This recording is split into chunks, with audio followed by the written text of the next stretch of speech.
No, I mean, like, what are your what do you enjoy about rapping? Um, I honestly, when it comes to rapping, man, there's not too much I actually do enjoy. I know it's not for me. Really? I do enjoy it, but it's not really why I do it. Okay. It's more so of the people. But see, the irony comes in, it's because the music I make, the people are not really, they're not fond of. You know what I mean? And it's not really at the end of the day, people are people. You know. They're just gonna do what they're comfortable with. But at the end of the day, we gotta understand that there is a comfort zone, and we're trying to live in it. But if you want me to just be simple, man, honestly, the best thing I love about it is just releasing emotion. There's so much. It's cathartic for you. Yeah, it's like so much, dude. There's so much stuff. You can ask anybody I know, man. I'm not good at talking about it and expressing it. But when it comes to the music, even then, it's a struggle. But I'm more see that comfort. I'm more comfortable doing that. You know what I mean? Expressing it with music, because I know music's probably the only thing that understands me. You know, so it's easy to do that. If you know, try to tell somebody your life, your childhood, you know, or what happened to you, what affects you to someone who won't understand. You're talking to a brick wall. Now they're gonna sympathize with it, but I'm not a person of sympathy. I'm a person of empathy. You know, I go for feel. I don't think it's sympathy is something like you can really get rid of. I think sympathy is something you just have. Well, sympathy. Has it.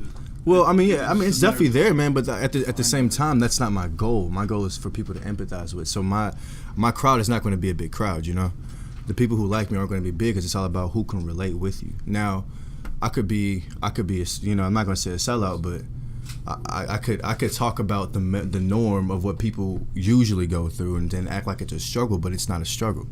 A lot of people try to. That's where the sympathy comes in, because it's like, a lot of this stuff helps us. It's not a struggle. You know, like, for instance, I can get deep, man. I tell you straight up, like, my family right now is living in a hotel.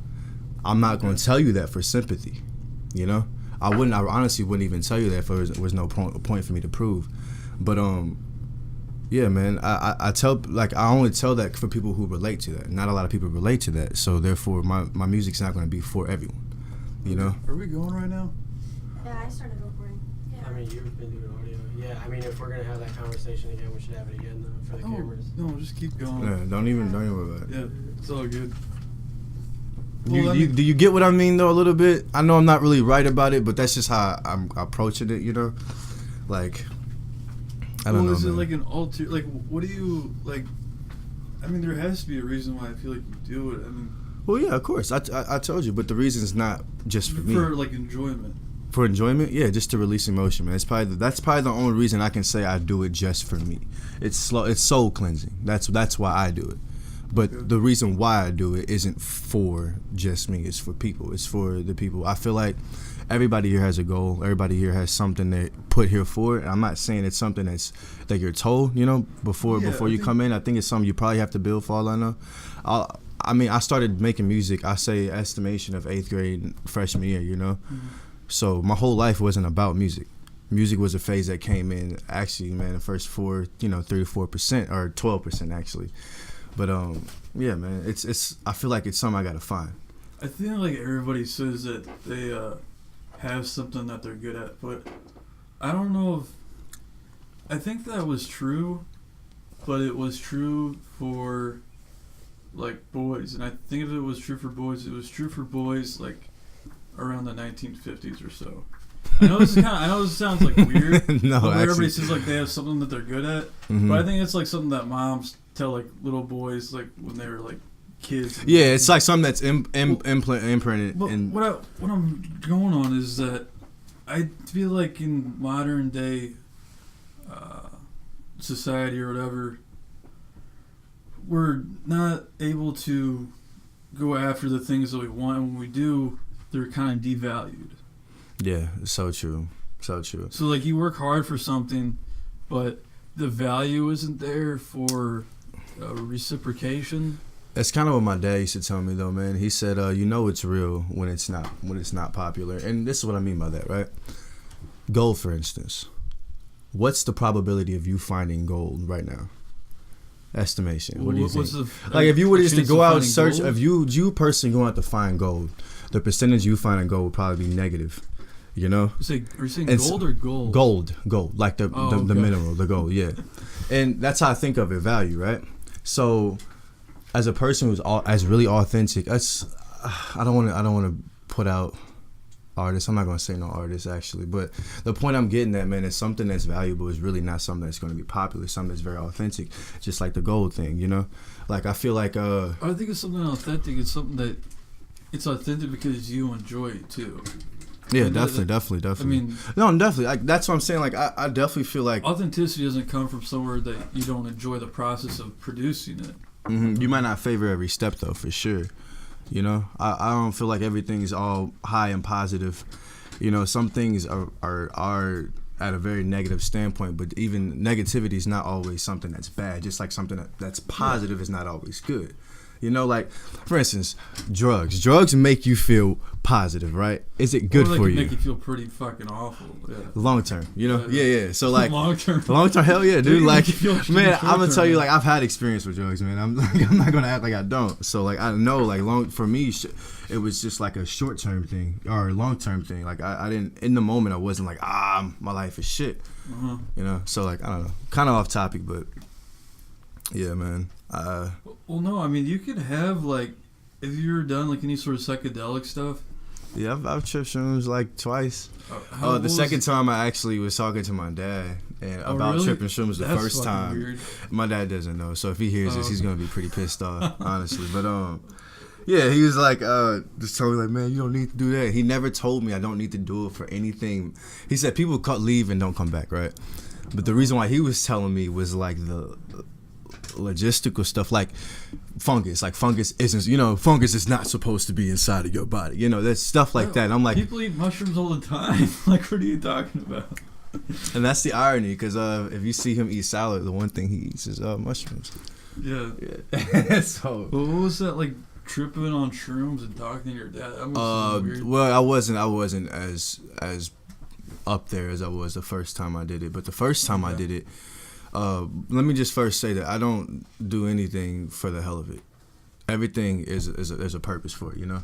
So the first time I tripped I can shrooms, I respect was that. I had a dream that I took this substance and it got rid of my depression. At the time, I don't really believe in depression like that for me specifically, but I do have a lot of negative states, a lot. Absolutely. And so I mean, you're 19. That's yeah, pretty crazy. exactly. And this is the time where, as a 19-year-old, this is the time where it's probably going to pile up. I've been told. And I mean, when I was 19, I feel like shit. I mean, suicidal thoughts, probably. Yeah, I've had. man, I made a song, dude. What I did when I tripped shrooms, man, is I got into this. I don't want to say a nervous breakdown because I was conscious of where I was at. Like you know. a panic attack. Yeah, it was almost like a panic attack, but it wasn't a panic attack of fear. It was of anger, and I was just like. I was scared that I was gonna lose my shit, you know, and because I don't. That's where all that was starting from. All of that negativity, all that sadness, all that grief, all that shit started for anger for me. That was the seed of it. And so when I took it, I started feeling it, and as soon as I felt it, like I knew immediately. I'm like, okay, that was the issue. That was the reason why, but I didn't know why I was angry or anything. The shroom trip didn't really take me there. It just took me to the basics of shit. And another thing I was doing was I kept hearing all of these, like I heard like literally like this machine in my head, like like the whole time, I'm not shitting you. Okay. And you know what I feel like that was, man? Some weird shit on mushrooms. I know. The visuals isn't what was getting me. It was the shit that was going on internally.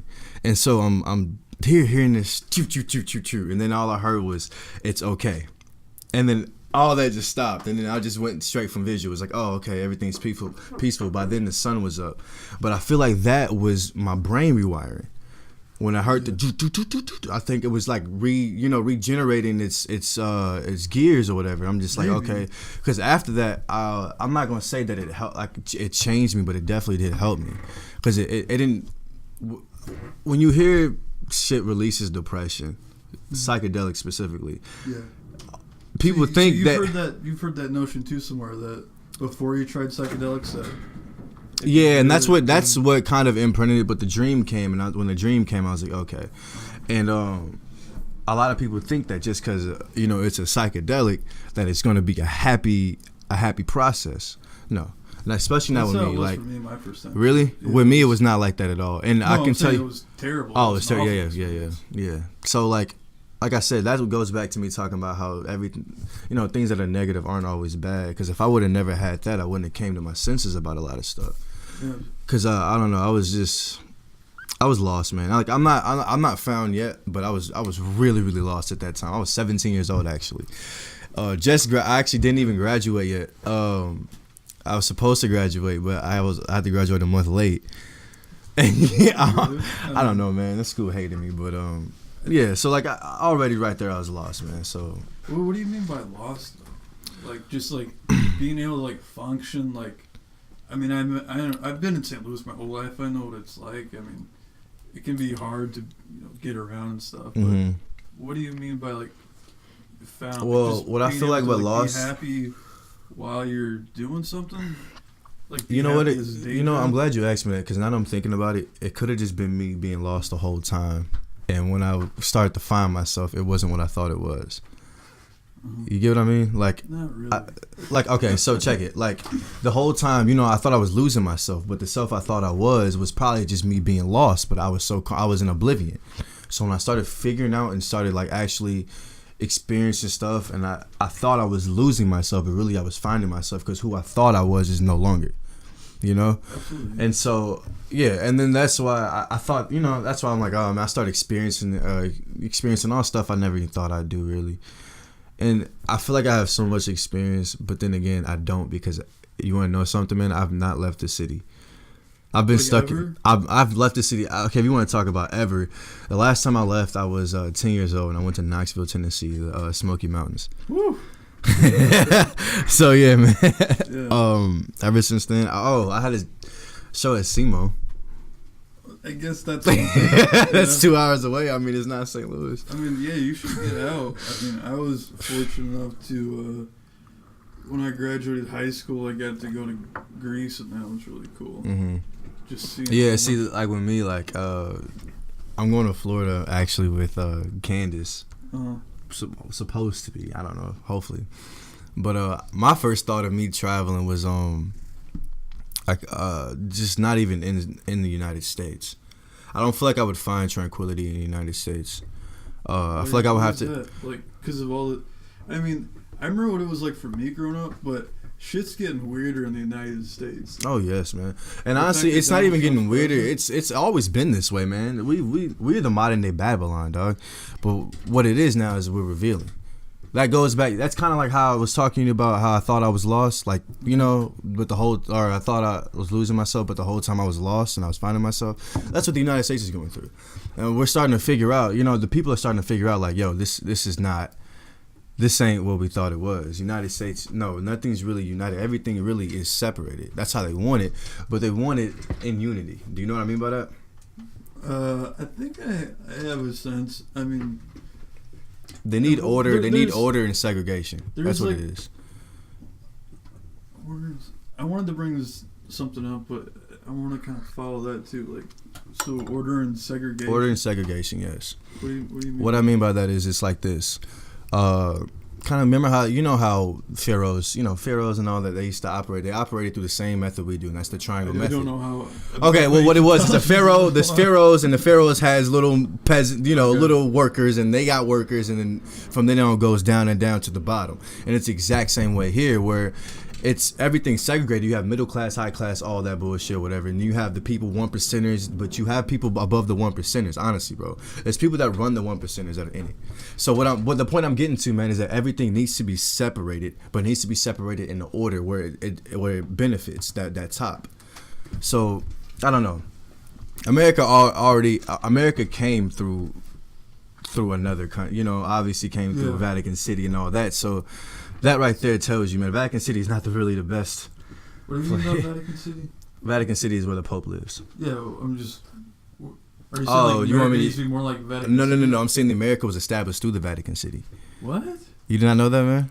The documents we have here. Why do you think every president? Look, any leader. Are you talking about like where like we got officially signed in, or like I don't know what do you mean? No, I'm saying like the Vatican City, where the Pope, at that time was established. America was established through it.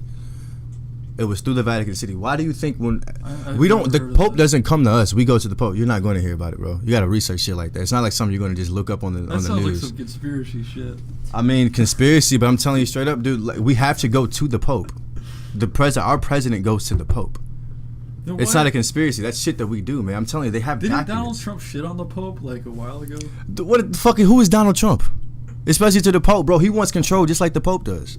Why do you think he? I mean, of course, bro. I don't people think don't. Donald Trump wants control. I mean, a lot of people. No, talk dude, it's all about control, man. I don't know. I think Donald Trump's just an egoistic guy that just wants. So you mean to tell me he went from being some celebrity douchebag to trying to be president of the United States? Yeah, it's all to build just up to be an ego. asshole. Yeah, absolutely. It's all about not control, to be man. an asshole. I think he wants attention. He wants to be loved, and he just wants Our government doesn't work like that. Our government wouldn't let him in his presidency. I'm just saying Donald Trump. I'm not saying anybody else. I'm just saying Donald Trump. I just think he wants to like build up his own ego. How do you think he can build up his ego? Because when he was like, that was the next big thing. That was. I'm saying like for him to was to be build his ego, control has to be a mechanism.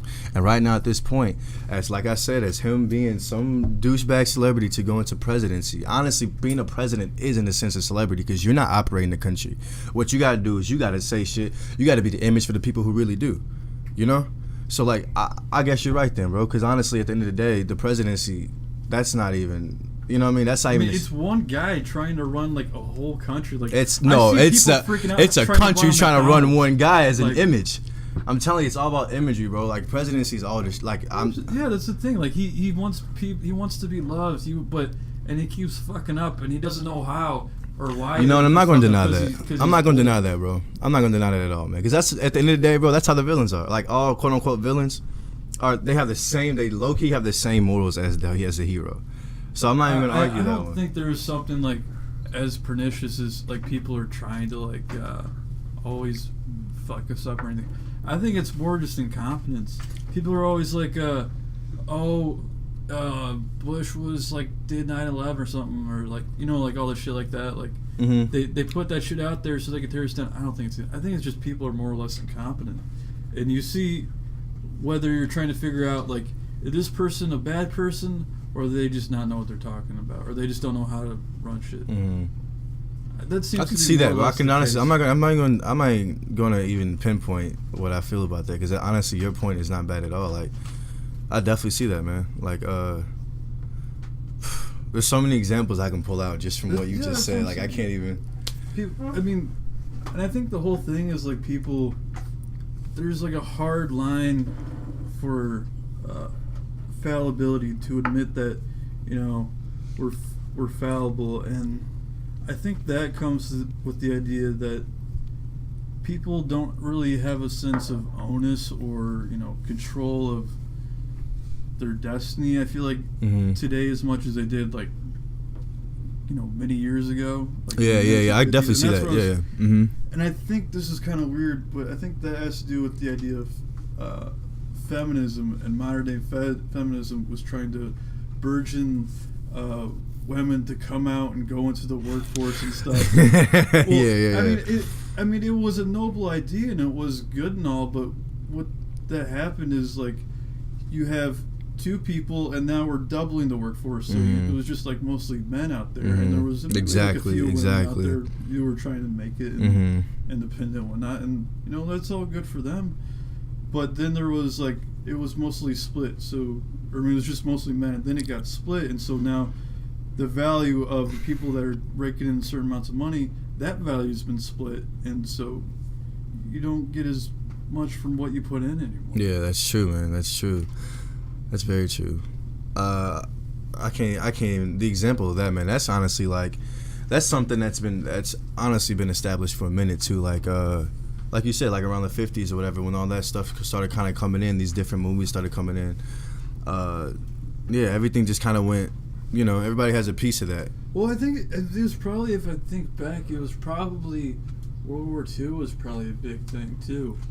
If I'm just kind of rambling here, but I think when one of the world wars, like France, like lost a huge portion of its male population, And I was thinking, because due to the war or whatever. Yeah. And also in the United States, like, so like all the men are out fighting wars, Yeah. and then the women are at home, and so now the women are taking up the men's roles, and that kind of just transferred into society. So when all the men came back, like, hey, you know, we've been out here, women busting our ass, making our own money, and then you guys are just gonna come in and we're gonna have to go back to our old ways. No, and you see first wave feminism coming out of around the 1950s, and there was this big French philosopher woman named Simone de Beauvoir, and her famous quote is, "A woman." I can look it up. Like, one does not become a woman or something like that. Let me look it up real quick. Because honestly, I could. One does not become woman. One is made a woman. I don't know. Let me look it up. Simone. It's really famous. She was married to this one guy named. Well, he wasn't married, but she was in relations, I guess, with this other philosopher named Sartre. Tends to happen. One is how one becomes a woman. One is not born, but rather becomes a woman. That's what it was. Okay. And she wrote down her book called The Second Sex. Something one becomes like a man. Like, for instance, like, that's very true. Like, I guess except the so. weird thing about it is you only hear that established through the men. Like, you You only really hear what? you only hear stuff like that. Like, I don't know, like, as much I actually kind of like that though, because it's not just from a man's perspective. Like, usually, you know, you hear like, in order to a boy thou shalt become. You know what I mean? Those type of things. A boy must become a man. You know, those whole like slogans or whatever. Horace was, Horace was like this old philosopher from a long time ago. But go on, sorry. You're signaling me what?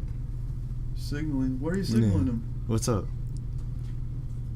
What's going Can on? I get in on You want to sit down? that? Yeah. Go ahead. And now, ladies and gentlemen, introducing to you the one and only. So what is your name? Candace, right? Yes. Okay. Candace.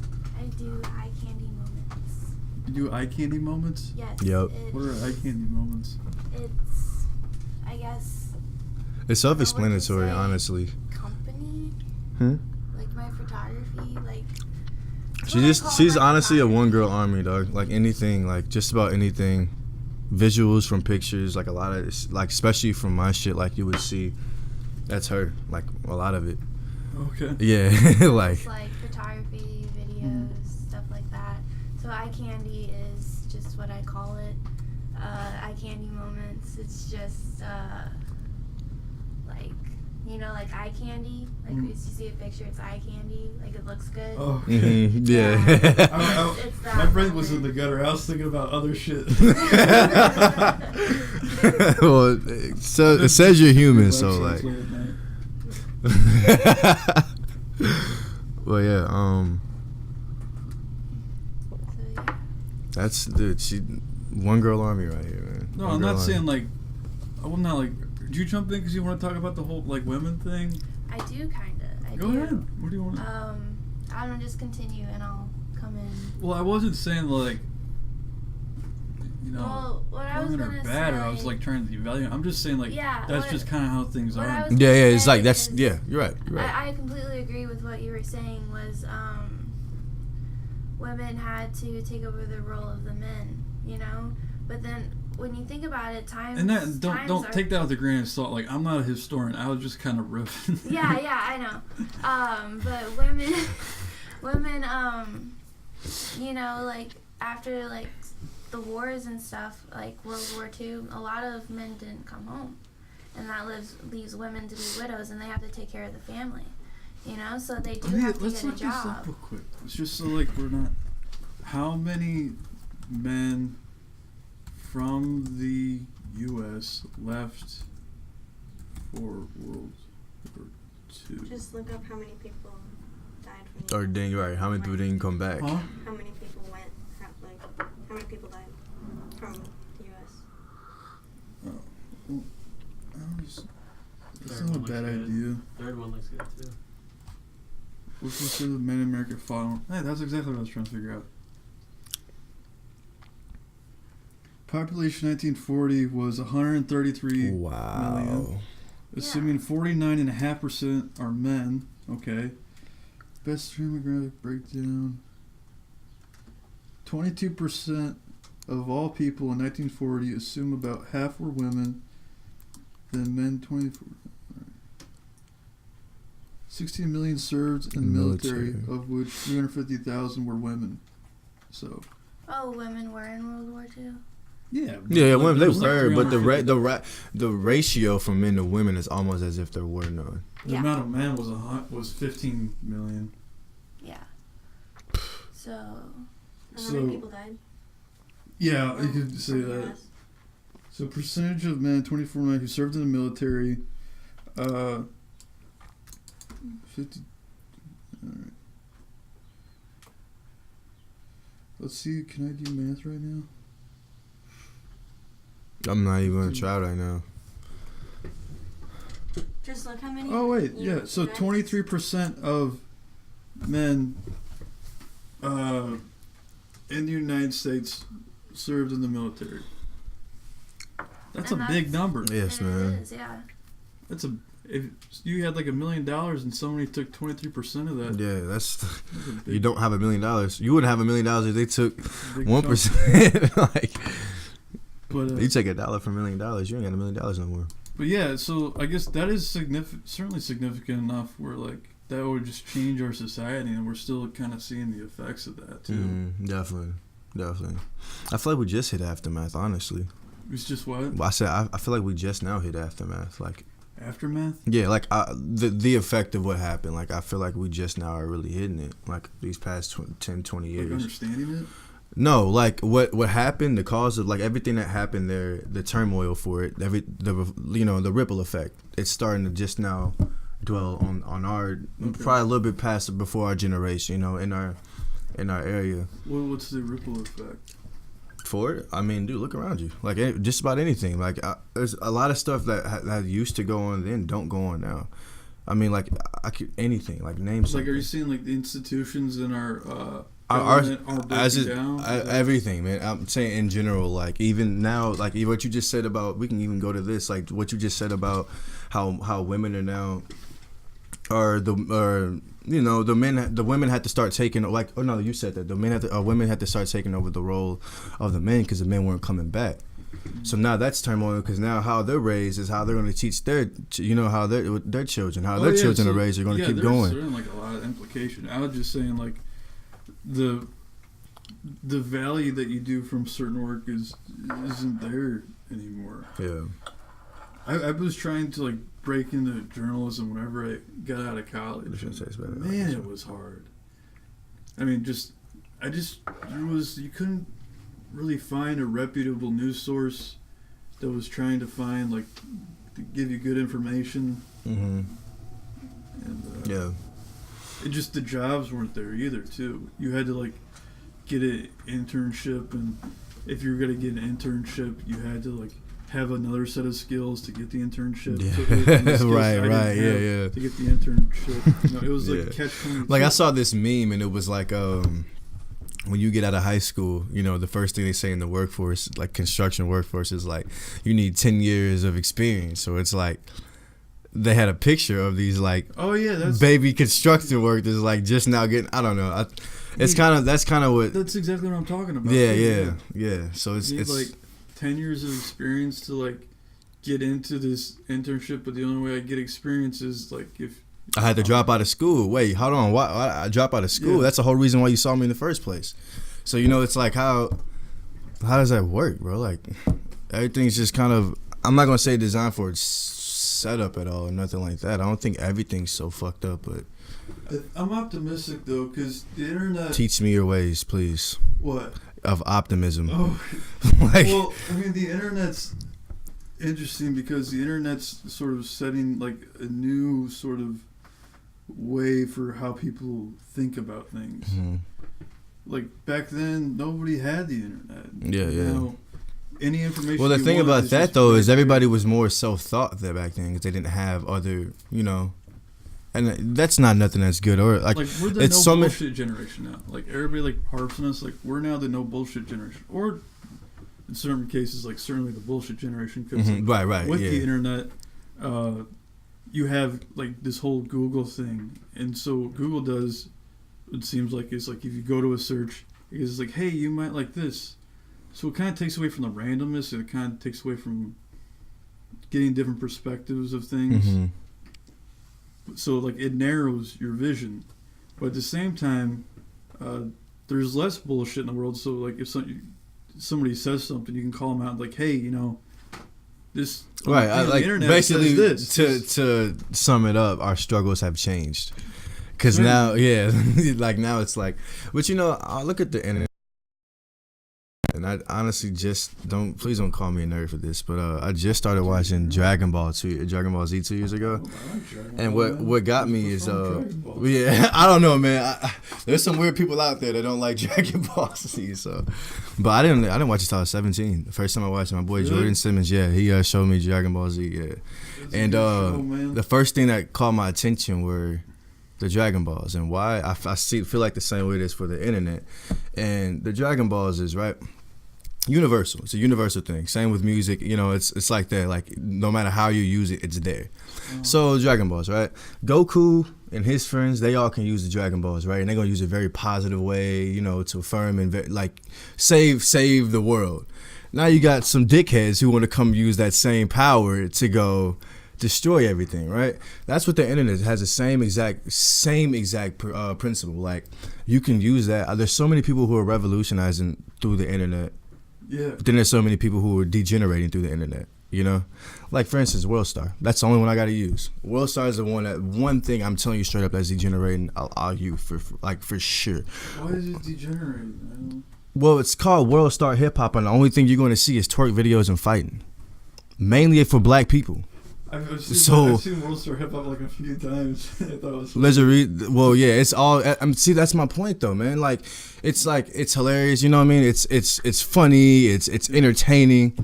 Okay, cool. Now you got people out here that can only use the internet, and those people are oversaturating the people who are trying to use it for a greater cause. You know what I mean? Like, I don't know, man. Maybe I'm just crazy as shit, but I'm telling you now, dude. Like, it's like your song Numbers. Oh yeah, numbers don't lie, but the people. I think that was a little plug right there. Very shameless. I don't care if you want to like. It's like Yeah, I mean, why not? I mean, sure, yeah. Yeah, you probably just search me.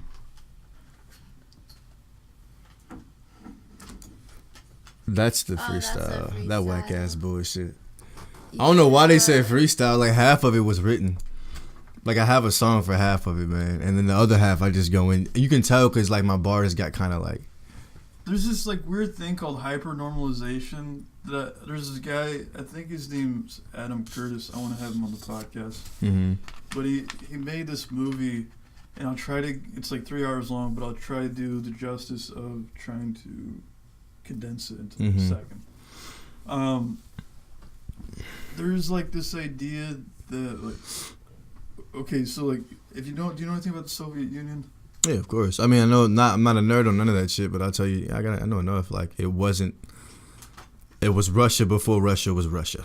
Okay. That's the most I can tell you. So like they had like the Cold War and stuff going on and whatnot, and shit wasn't going well for the Soviet Union, and everybody in the Soviet Union, the people, they were aware of that things weren't going well. Mm-hmm. But the government was playing it off like because they were in control of like television stuff and different sources of media. They were saying like, "Oh no, everything's going great," and the people were all aware that shit wasn't going good. Mm-hmm. So it kind of created this sense of what a Russian guy termed as hyper-normalization, that you have this awareness of things are going on, but they're not matching the reality of what really is. Yeah, it's played off differently than That's What- basically what Numbers is about. If you want to play it, Okay, we'll play, I'm just saying, like. We'll play Numbers. Do you just want to talk about it? So, I mean, people can listen to Numbers anytime you want. You just want to talk about it? Yeah. I mean, one thing I can tell you about Numbers is I'm still trying to figure out what, like, I'm gonna say it like this. I know the concept, but there's still a lot of things, like, even when I freestyle, I'm like, damn, what did I mean by that? Yeah, go ahead. And that's when my subconscious kind of kicks in. It's like I'm learning about myself by making music, because it's like this feeling I get. I'm like, man, I don't know exactly what I'm meaning by that, but something's telling me to keep it. Like, for instance, the song Numbers. Numbers is a chapter in the Bible as well. So is that when I references? That's the reference. Okay. No, it's not. It's not at all. But a lot of shit that I say, like, oh man, if you play it, I could probably pinpoint it. I don't know the words like that. Yeah, we'll But play it. just so much stuff, dude. Like, I'm just a symbol, man, of universal. That's all I really am. Like Joey Badass says, I feel like I'm just a vessel in this universe, you know?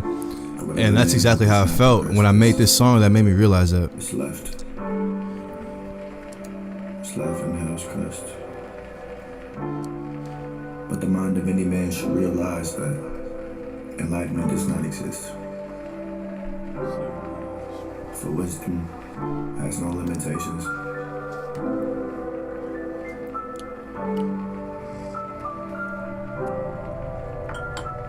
Was that an instrumental that I have in the background? Am I sentimental for giving people the pat down? Act proud of your life by showing a staff frown. Flip over the furniture, the furnace wasn't working. Heat is usually the surface, gets cold, will pull us back down. I'm Stone Cold Steve Austin. Except the stone is really a fossil. It's never been possible to do the uncommon. Just coming when you're ready for motivational silence. Never met a person more wild when they quiet. I'm surprised you're not surprised. You the definition of undefined. Let me find your mind. Don't act like you never lost this. All this is caught in the mist. Feeling so flawless. Once again, tell me every time when you calling this. I don't know why I'm in the mid, this ain't it. They say numbers don't lie, but the people behind them do. They said I'm like an Outcast and Bone Thugs in Harmony mix. I was like, that's like the greatest compliment I've ever had. Matter if they control. Numbers only matter if they control. They say numbers don't lie, but the people behind them do. They say numbers don't lie, but the people behind them do. Listen to Bone Thugs and Harmony a little bit. Numbers only matter if they control. Numbers only matter if they control. I got a verse for that. I got a verse for that. I can't promise you the whole world, but I can promise not that I'm ambition. I can't promise you the whole world, but I can promise not that I'm ambition. Not that I'm ambition.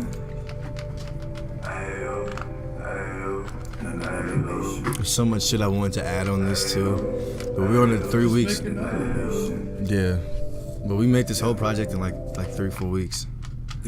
So like, thanks. Especially for some future stuff. Yeah, I mean, it's my first project, man. Never made a project before. Never thought about it till now. We don't notice the time passing. We've been asking about this. We've been lacking no sense. I think that This could is how it ends. And give them a second chance to do it course. over again. Please tell me it's Funny story about the girl who made that too. This ain't happening. Please tell me that I'm a No. man. Oh yeah. No, nothing big. Just What's up? she hits me up. She's like What are you talking about? the cover art for it. What about it? She hits me up like random. Sorry. No, you're fine. I was looking for cause you know we had like 4 days before we released it, and I was looking for like a cover art. I'm like, I'm at this point I'm on Facebook like, hey, anybody got cover art? Let me know. Oh, so you got this from another person? I can't make that shit like. That you can make something, but look, all right. But the thing is, though, man, like like- it's not bad. It's pretty good. Okay, Mhm. and definitely like if you stick with it, you're gonna get better. But That I can tell you right now, like your music is better than that picture. I hope the girl doesn't hear this. Oh, I already owe her. Oh, No. I already owe her like $75 too. Like, Oh, okay. but I was told not to give her the 75. Why I don't know. Yeah, man. She heard like- it. I showed her. Actually, I sent. She was like, "Hey, you need cover." I'm like, "Yeah, how much you charge?" $75. I'm like, okay. It looks like a high schooler just Yeah, started. she's in high school. She was a junior, senior. In high school? Yeah. Oh well, that explains She didn't. She's why. only been drawing for like 2 years too. Like, Okay. and I've had way better. I'm not better, but I've had more detailed cover arts than this. And there's a reason why I picked Okay. this one though. It's because I mean, there's Eulogy an idea Donna- behind it. I can appreciate that. It's just the execution wasn't there. yeah, I feel you. Yeah, I definitely. And that's Quality, the big thing about art. quality is very good. So like, I understand that. Like, I mean, that's the big thing about art. I mean, like, you have to have the idea, but I feel like you also have to have the execution. That's a big thing. But yeah, man. Eulogy Dawn of the antagonist. The antagonist is someone that's, obviously the villain. But in this story, Eulogy is, Donnie, the antagonist in this story is trying to help. He's trying to Are we talking about save. the picture, or are we talking about I'm getting to that. Okay. So, like I have a song called $1 Million Job, and I say that the antagonist hasn't been on this job. In the world where people die, the antagonist saves lives. So in this world, the Joker you see, the Bane you see, the Magneto you see is actually the hero. Okay. And the reason why he's a hero, because in this world there's no love. So and what he's trying to do is establish love. So that's why he's the villain, because no one wants it. And he finds this girl is basically like, man, I can save you, I can help you, basically throughout the project. And he keeps you hear a lot of religious references and and philosophies in here too. And so what I'm getting to with this is the picture is actually, the antagonist is actually not the face. The antagonist is a snake. And those 4 eyes right there are each steps of corruption. There's 4 seals, or 4 horsemen. And if you read the Revelations, one of those horsemen right now is the one being bit. There's 4 eyes, so each eye can see. So the lightning and enlightenment, that's what she got of it. The lightning was the enlightenment part, and as you see, it's on the 2nd seal. But I mean, why not just Or in the second make horseman. a story? It just seems like such a hodgepodge of Well, I mean, this is not. It doesn't seem like This isn't, man. This is like I said. It's not for everyone. I got projects coming up, that's gonna be for everybody and all that shit. But this right here was like just like an intuitive thing, man. Yeah. Like I saw it, like I told you, I had so many different arts sent to me, free. Don't get me wrong, it was free, and I wasn't gonna pick this one till she told me why. And so I'm like, damn, she knows about it. Everything. I'm kind of I've always kind of pondered on is really in this picture. No one knows it except me and her. Right now, I guess maybe in about 6 months from now, the whole world, if they hear this interview. But I think that's something you gotta be wary of. I always appreciate art. I don't know if I'm very good at it, but I've tried to write a few stories here and there. And I think a big thing is exposition. If you're gonna do something like that, people have to kind of get a sense of what you're going for. Yeah, definitely. Before, I mean, before without explanation. And those later projects, Kill 'Em All is a sequel to this that I'm making. I do see what you mean though. Just Exposition. looking at it, maybe it just looks like a picture, but then once someone starts to explain it, Well, it it starts takes to mean away. more. I think if somebody has to explain it, it takes away from it. Yeah. it's like a guy that's oh, I'm a good comedian or something, and he's and they tell you a joke, and then you don't laugh at the joke, and it's and then they try to explain the joke to you. It's okay, you just missed the point of the joke in the first place. The joke was supposed to be funny, I can see that. I mean, that's something definitely a majority of the world would definitely see. I mean, a lot of people think alike. So you're not right, or you're not wrong about that at all. But like I said, bro, at the end of the day, man, this is something I made. Honestly, I made this literally thinking I was gonna die after I released this shit. It's called Eulogy for a reason, man. And so like I said, dude, it's all intuition. Why all did you this think you were gonna die? premonitions and shit, but it wasn't about me. Too much marijuana, man. Just Not too enough at paranoid. that time. I actually wasn't smoking. I wasn't paranoid at all, man. No. Wasn't paranoid at all. No. Everything I was thinking was right. The only thing that was wrong was that it was me that was gonna die. These are just like negative thoughts. Just like No, they're not negative at all. I mean, it wasn't. I wasn't depressed at all. Ever since that thought, I haven't felt the same. Was it Claire? Was it Claire? Yeah, my photographer Claire died. Oh, dude. Yeah, that she sucks. died. She died a little bit. That's crazy. You know that. I didn't even know that you knew that. Yeah, I but my photographer Claire died. Oh. Yeah, But that after can that- do weird things to people, man. She's not even my photographer. Let me not say that. She's a photographer I work with. Mm-hmm. Beautiful, adventurous woman, dude. Like beyond comprehension. Mm-hmm. So yeah, man. Like I said, I wasn't wrong. Like any criticism on this, like I'm a person of criticism, but like with this project, it's like there's no point because everything on here has a purpose. Even those stars in the back have a purpose. Each one of those, how many? Like probably each one of those is probably symbolism because a star. I say we're only kids turning sparks into stars, right? That's what I mean by that. So those are all like every representation, every star that you possibly see. 'Cause there's some that are smaller. She made it like that for a reason, dude. You only see certain ones. You know, but there's so many in that picture. Dude. If you look closely, like look at it. There's so many in there, and I don't know, man. Just what you see versus what's there. You know, that's what that's about. Like what you and on this project, it's like that, man. If you see, like, look at this shit, man. I got 158 views, dude. And I have songs that are so shitty that have like 2,000, 10,000. You know, and it's like I'm not. That's why I said like at the end of the day, man, like. I'm for the people, definitely. That's why I make it, man. Because these people are that's just. that's the whole thing about being an artist. I mean, you're doing it. You're always doing it for someone else. Mm-hmm. There was this really big philosopher Tolstoy who said that he meant this quote literally, but I don't agree with it. He said the best art is the religious art, and I guess. Maybe the interpretation for me is that like it gives you a spiritual idea that you can connect with, and being that it's religious art, it's for everybody. Mm-hmm. It's an art that's for everybody. Being that it is religious?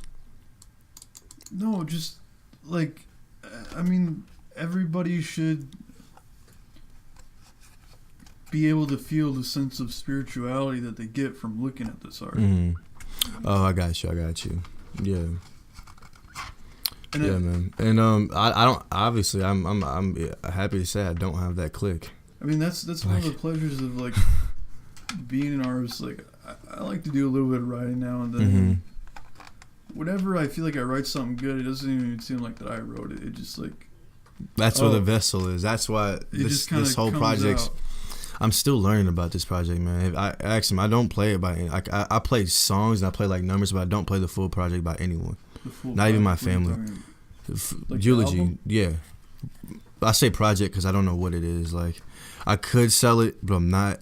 No. But then again, it wasn't marketed as an album. The production's not as of an album, so. But the concept is what made it like an album. I guess I don't know. Like I said, it's not really anything. I can respect that. I think it's cool to like have things sort of develop organically.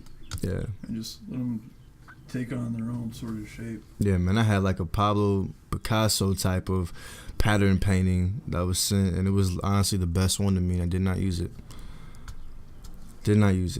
I mean, but at the end of the day, it's not about the album art. It's about the music and. Yeah, album art is just the real. Honest, like. That's the one, like, I think the most expressive you could possibly was in there. Because, like, even words can't really describe what a picture says, honestly. Like you just said, like, you try to describe this picture, like me trying to describe this picture, honestly just devalued it.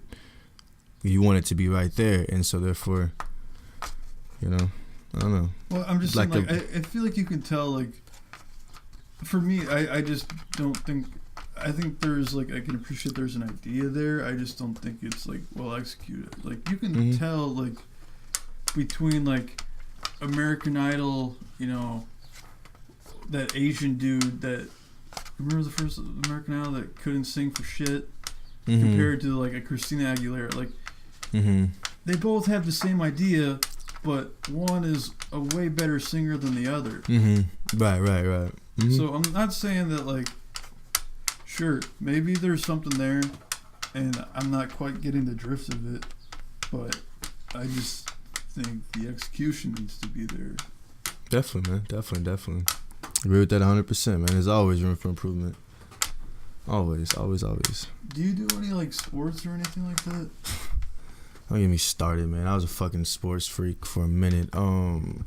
First thing I did was I played football. Like you just got like a unique take on the world, and I do something. I like jujitsu a lot. Man, see, when I boxed for like a year, not good, not that I don't good, like but getting in the face. That was I don't like it hanging until out it happens. I'm just like, And I'm like, well, that could have. I don't know, man. I'm weird, dude. I got used to it. Like, dude, no. like I just talked to another guy, like, or I want to have on the podcast, who's a pro MMA fighter. Oh yeah. But I was asking, like, dude, I don't think I could do that. Just 'cause, like, I don't think I could hit in the face. No, man. I mean, it's crazy because like,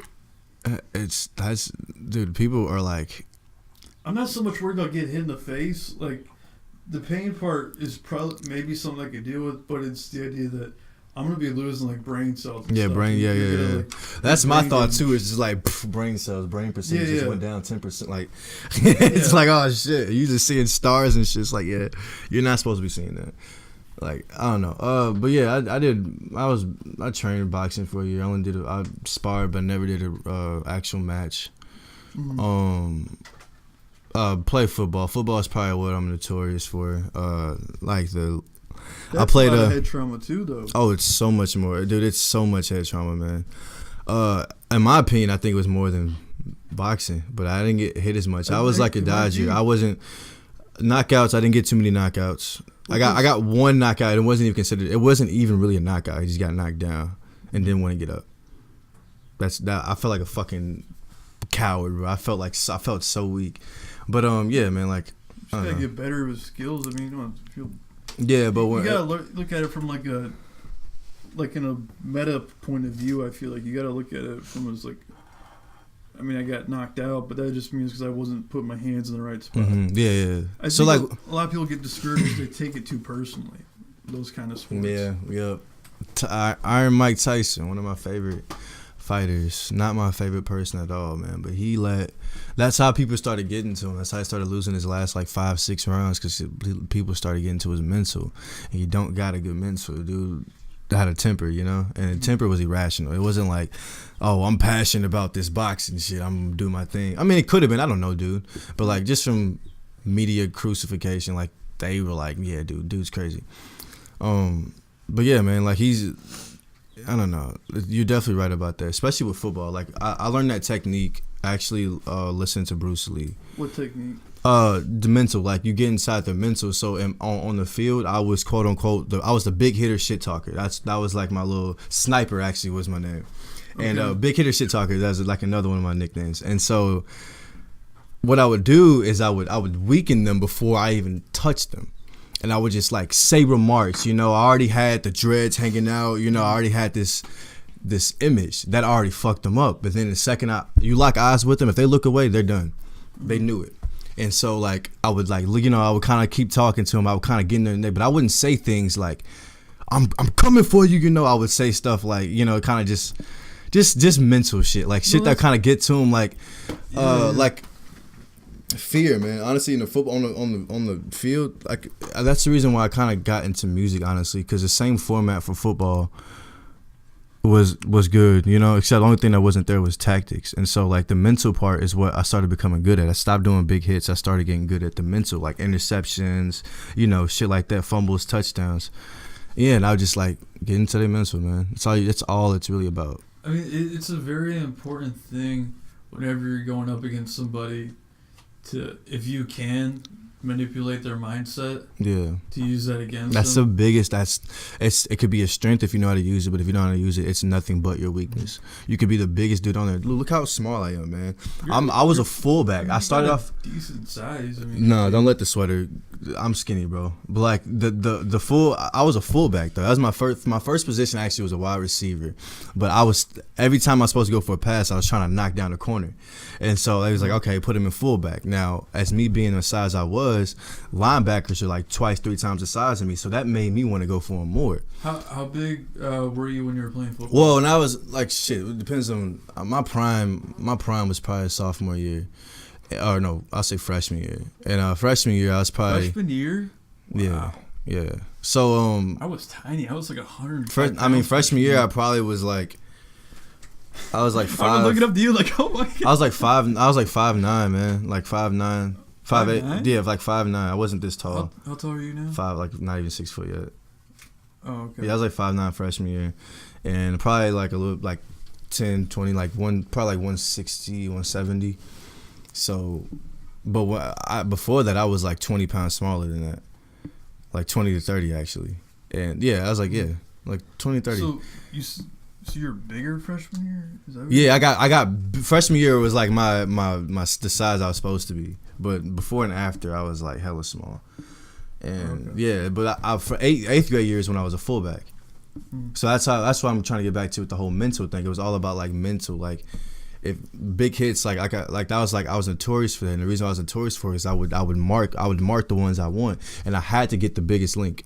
So I had to mark for them first. I just like the whole thing about football. Like I just don't understand like the team dynamic of how to play the game, because I feel like you got so many people on the field and they're all anybody can just be doing their own thing. Like how do you know? No, not but at you gotta all. play like I just don't. That's what I'm saying. I don't understand. It's Okay, like, so I mean and I played football too, and it's like football is what made me establish coalition, and coalition is like we all have one set goal, and that's to win. Coalition? This was Coalition, yeah, that's the organization I founded with my boy Nigel. Trip Mo, you'll probably be meeting him hopefully pretty soon. If this is like a music organization. No, just an organization. It's anything that'll move our people. Anything that'll help us. Motivational speakers, photographers, anything you can think of, man. If I had a sports, if I could, dude, if I had someone that was like a sports player, I could, if I wanted to, I'll put him in coalition. It just depends on what he's trying to do with the people. So if he's using this position right now, you know, he has interviews and shit, and he's trying to establish and change our generation for the greater good. Coalition. It's not no contract. I don't do contracts. I don't do any of that. I probably need to start depending on how big I want to branch this. But yeah, man, it's the same thing with football, dude. Like football, there's no contracts, man. It's the dedication part. You earn your position, and when you have that position, there's a set position. You can do anyone you want, you know. Like you could try for anyone, but there's a set position in that thing. But there's an overall goal, you know. And no one's limited. Yeah, exactly what it is. But it's a team of individuals. So we're not a group.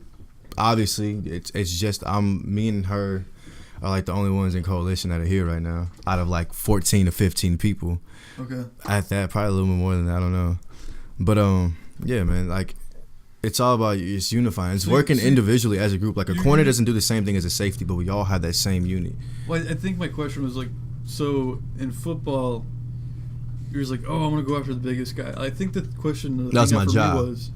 That was my job. But that was your role. Yeah, that was my role to do that. Okay. So my role, that's why I was sniper, man. So the coach was like, he knows what's going on, and he's like, go after the biggest guy. Is that what it was like? Well, I mean, at that point, it kind of was more me, I guess. All right. But yeah, like as a linebacker, it's basically contain. Contain. You make sure that running back gets nowhere past you at all. 5 yards is the most he wants to get. You know, and so. Yeah, with my position, in order for me to establish that position, I had to stop going for the, kill, and I had to start doing mental shit. So if I wanted that big hit, I had to set him up for that big hit. So I couldn't go straight forward. First off, what I would do is I'd probably just call a 5 yard back. So therefore, if I get the big hit, then he's gonna fumble, and that's an easier touchdown for us. Simple stuff like that, I have to think just like that. It's all reaction. So yeah, man, like my position at that point was to establish fear. You know, that's literally what it was, to establish fear. Because in football, if you have fear, you're not good. I'm telling you straight up. And now, if you're nervous, that's different. Because nervous is like an increased consciousness. You know, you're like, But with fear, that was like my job. And that's the only reason why I was able to do that, because I know, I'm contained with fear. So I knew it takes one to know one, basically what I'm saying. And my coach knew that, you know. My coach was like, yeah, like grades weren't the best, man. But like they always tried to ridicule me as like, Morgan Freeman, the philosopher. You know, like, and it's fucking football. Of course, they're not going to be too fond of that, but it helped them.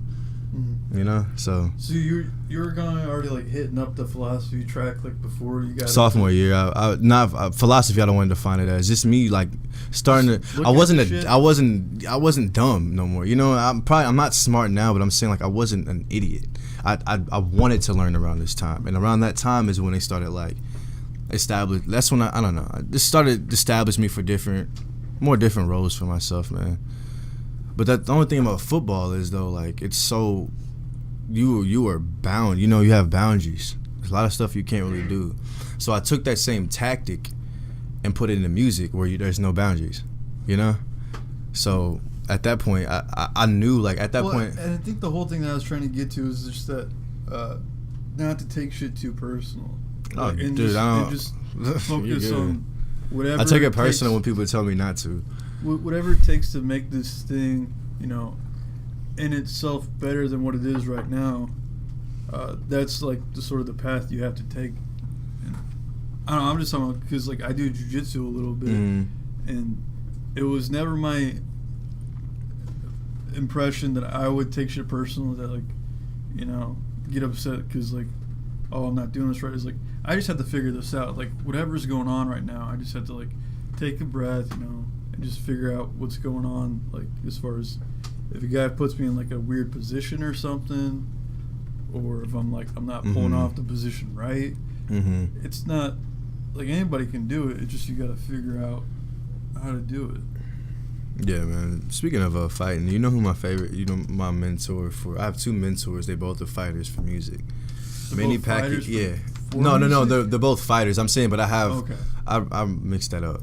So for music, my two inspirations are fighters, and it's Bruce Lee and Manny Pacquiao. Manny Pacquiao? Why Manny Pacquiao? Dude, he can hardly speak English. Manny Pacquiao? Yeah. I mean, he's not the best, of course not. But I mean, Bruce Lee wasn't at the, like for a minute. No, either. I'm not taking away from Manny Pacquiao. Just like there was like a language barrier from like understanding. Yeah, definitely. Or is it like? Just I mean, but it's more so of what he does, not what he says. Oh, okay. And you know, him, he knows loss. He knows being what being a champion is. He knows that business and passion are two totally different things. His business is not passion. He fights no matter what. If he knows, not every time he thought he was going to lose, he won. The one time he thought he was going to lose against Marquez, which was the fourth or fifth time he fought him, he got knocked out by someone who Marquez beat him one other time. Wait, he lost to Floyd too, right? Yeah. Flat the fuck out. No, he did not lose to Floyd. No, Floyd, he lost by that. decision. He lost by decision. But Floyd Mayweather is nowhere. He doesn't. If you saw the fight, man, his tactic. See, he's a fighter. He's not a warrior. His tactic was technique, and his technique was to literally run. If he knew he was a big hitter or like a haymaker guy, right. Yeah, Floyd Mayweather was running away from Manny Pacquiao, or like straight up. He played it like a game. Yeah, that's what boxing is. Manny Pacquiao doesn't have a boxer mentality. He has a warrior mentality. Where even if he loses, he's not going down without no fight. If he loses, you're gonna think the person who won lost. That's what we thought, dude. Mayweather had the busted lip. Mayweather had the eye. Pacquiao didn't have any of that shit. Pacquiao had an injury 2 weeks before the shit happened on his shoulder. And he's doing that. You didn't even think that he had an injury. They had to say it after the fight so they didn't postpone it because that would have been money lost. You know? Okay. And that wasn't even on his call. That was on Floyd's manager. You ever watching like UFC stuff? I do. Not too many UFC fighters really get to me. Really? Yeah. They just don't. It's kind of just like, where like you're like, oh, this guy's awesome. Like not too many of them, man. I mean, cause I'm trying to find like where their mind is at, bro. They could be the dopest fucking fighter, but like, really? What are their morals in this shit? You know, if you just trying to pound some cat's face, and I'm not looking at you, man. I think for me, jiu-jitsu, there's an art to it. There's like, yeah. See, that's there's like a beauty to like how you move around. Yeah. Yes, that's very true, man. Honestly, actually, that shit's very, just the flow of it, and that goes to my second inspiration, which is Bruce Lee. Bruce Lee, yes, man. Bruce Lee said, Because he made the. He says you go to the form of a cup. He said, be like water. Water takes the form of the cup, it becomes the cup. Takes the form of the teapot, or pour in the teapot, it becomes the teapot. Be like water, which is weird because my zodiac ain't like I'm not really a fan. I'm not a fan of zodiacs and Go ahead. so, I'm not a fan of really zodiacs or anything, but I know Cancer is the element of water. And so when he told me that, I already had not told me. I felt like he was talking to me, but when he said that, I've already kind of felt what he was talking about, you know. And like I said, I apply that in music too. Take the form, take the shape. Actually, I'm struggling to, but I need to. Like one thing Candace is actually trying to teach me is to broaden my style into any genre. Any genre, and that's the part of the taking the form of the cup. It was weird because I was kind of hoping you would be like interested in other music. Have you? I mean, dude, I don't take like as far as music, like if I'm going to get inspiration to like creativity, I'm not going to go to rap. I got. I'm gonna go to like some indie shit or some like go to Erykah Badu, or from Erykah Badu I go to Coldplay or Lord. You can expand your music horizon way more than Erykah Badu and Coldplay, man. Well, I mean, but that's where my creative energy comes, man. Like it don't come from. My point is, they don't come from. Just one genre. Yeah, it doesn't come from one Are genre. you a fan of the Creedence?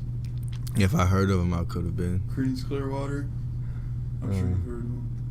I'll play some for you after the. Okay, cool. Yeah, the internet from Odd Future and other. Like when I go to sounds, I just started producing not too long ago. So now when I go for sounds and shit, it's like I can't just be listening to rap no more. Especially if I know that the artist doesn't produce the beats. It's like, okay, I gotta drift more to someone who does that, you know. So like Che showed me Anderson .Paak, and Anderson .Paak, I didn't even. Who's Innocent Paak? Anderson .Paak got signed to Dre like probably 3-4 years ago, probably 2 or 3 actually. But he's you can call him a rapper. He harmonizes, you know. He harmonizes his lyrics, but it's lyrics. It's a lot of alliteration. So you would like, oh snap, he's rapping it, but he's really harmonizing it. He jumps from piano to drums. Anderson.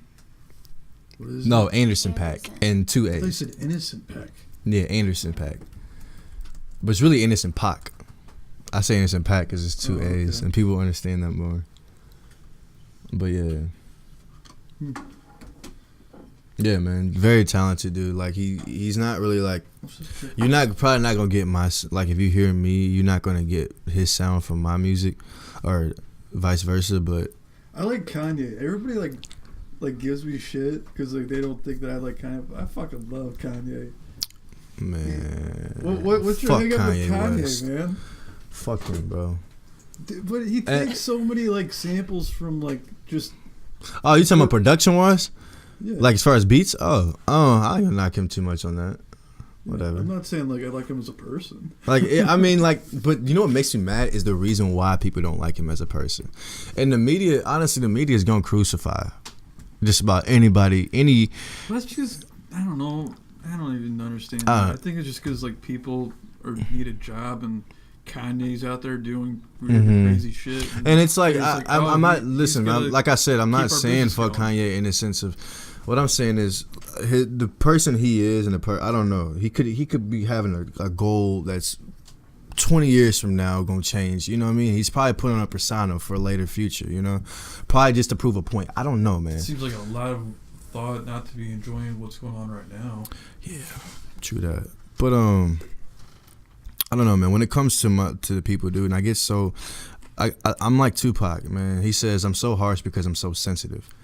I'm a big ball of emotion, and that's why I come off as having nothing but, you know, like I have just a shell and that's it, like a hollow shell. It's because I have so many emotions, and you wouldn't be able to comprehend a single one of them. And I don't know. I just, when it comes to the people, man, like is the camera almost done? Okay. Okay, I'll make it quick. Fine. But when it comes to the people, man, I hate with a passion degeneration especially when it comes to music. Cause degeneration? Yeah, like degenerating our people, man. Like I hate that with a passion, man. And it's like you can sit there and try to argue all you want, but at the end of the day, that's what's happening. You know, our the children nowadays aren't thinking like, and you know what pisses me off though is because they say that it's our generation, but our influences aren't in our generation. Our influences from generations before us. I wouldn't waste your time getting hung up about that. Just do. I'm what not, you man. like I'm not and at all. But that was just go you for said that. something about Kanye. I had to put an input on it. But Oh, it's not nothing that distracts me. But I'm saying like, when it just comes, it gives me inspiration almost, man. Because like, what makes me even crazy is that he's succeeding. Not just him, but it's a corporation of people that are succeeding and doing this stuff. So now I look like the villain. I go to my closest friends and talk about stuff like this. You know what I mean? They don't. I'm crazy. You know, and that's my point I'm proving. Because now it's like he's no longer the fool for doing what he's doing. Everybody else is fools for following it. You know, and it's not just him. I'm not saying it's just him, but if you listen to his music, bro, it's just like I don't know, man. And then everybody wonders why the world is ending and why all this shit is happening. It's like, That honestly, seems like a big step to like jump from like Kanye to like how the world. But I mean, oh there no, might be not at all, something there. dude. That's neck and neck right there. If you look at the wider spectrum of it, that's neck and neck, bro. There's levels to it, and the levels are farther than our comprehension. And what I'm saying right now is that little Nick is a huge part in what's going on, man. Are you just saying like the whole like craze with like? No, I'm not even Kardashian talking about and his whatnot? personality. I'm talking about straight up the music he makes. The shit that he makes is like, it's a complete abomination, bro. I'm not gonna act like it's not, man. Why is it? I mean, I just like because it's like it's an eclectic catchy. mix. It's not like he had like Billie Holiday in there singing "Strange Trees." I mean, nobody listens to Billie Holiday anymore, and in a way, he's like kind of bringing her back, which is cool. I mean, that's a good way of People are gonna hear that sample, and it's gonna. Bro, I'm saying, but nostalgia is another way to get you though. You ever watch the Hunger Games? I've seen like the first one. Or you ever read it? No. Reading it? Okay. Oh, dude, I'm it's not like fucking terribly wild, interested man. in Listen, check this out. games. They took Peter. The Capitol took Peter, right? And they Okay. started putting this How venom much in more him. time do we got? Okay, they started putting this venom in him, and the venom started basically what they did was they controlled his memories. They controlled the nostalgia. So everything people did that was wrong to him is the only thing he remembered. You know, you get what I mean. So like, my point is, nostalgia can be a weapon, dude. You know what I mean? It's like, okay, take this person right here. We can kill the people. I'm not saying that's exactly what they're thinking. I'm saying we can kill the people because what he gonna do is bring this influence back that's gonna make people. I'm like, oh man, I remember this. Kanye's good. It's not Kanye. It's their memories. Kanye's not doing shit except doing what he's told to do. You don't think he's just making his own music? Or? No, I know. But what, you talking about like as far as production? Yeah. Like the beats? Okay, I give him that. But I'm saying like he's using the style, like a lot of people use nostalgia as a weapon to get people on. Like Drake, for instance. Drake used a lot of shit that's sampled and uses verses that's already been used. You know, I'm not saying like, oh, like no one's heard of it. It's just stuff that was popping back in the 80s. He takes that same exact verse and brings it back. And you know, like Take Care, and you know, all that stuff has been made already. But he already has the youth from the sound. Yeah, it's all about making history repeat itself. That's a good way to keep us in, because we're like, okay, I remember this. Drake's, you know what I mean? Oh, Drake must be good. You know, it's not like that at all. Drake has a set goal that's different from them. Dude, KRS-One said that if anybody that's been on, I like KRS-One. he said he said I would sue MTV and anyone who's been on it if they ever use my name. There's a reason why, because people are taking these inspirations. See, it's like evil. You don't do evil. The devil, it's like this: a deceiver. The devil, he's not going to come to you as everything you don't want. He's going to come to you everything you do want. You know, he's going to come to you in pleasure. So that's the same. It's the same concept. Like they're going to take this. A very neurotic way to like go about life. I mean, like just like, oh, this is good. I mean, but they bad because it's good. Like, you gotta look at it in both ways. I think you just gotta like measure your sense of access too. You gotta.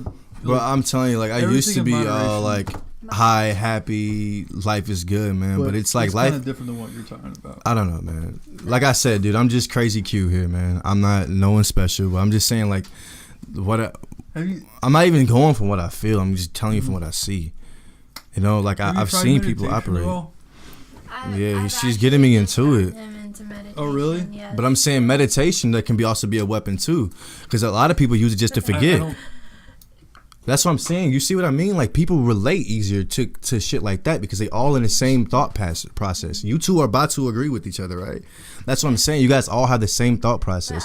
But what I'm saying is, my point is this: a lot of people use meditation to forget because they don't want to see what's going on right there. And it's like, man, peace and tranquility are going to come. Trust me, I know it's going to come. There's always a silver lining, but you can't act like we're not in dark clouds. I just think it's like it can take the meta perspective. So like you got all this bad shit going on, like you were saying, and just meditation can help just take a step back and like look at your thoughts and like, why am I so obsessed about like the fucking person that didn't give me all my yogurt and my froyo, you know?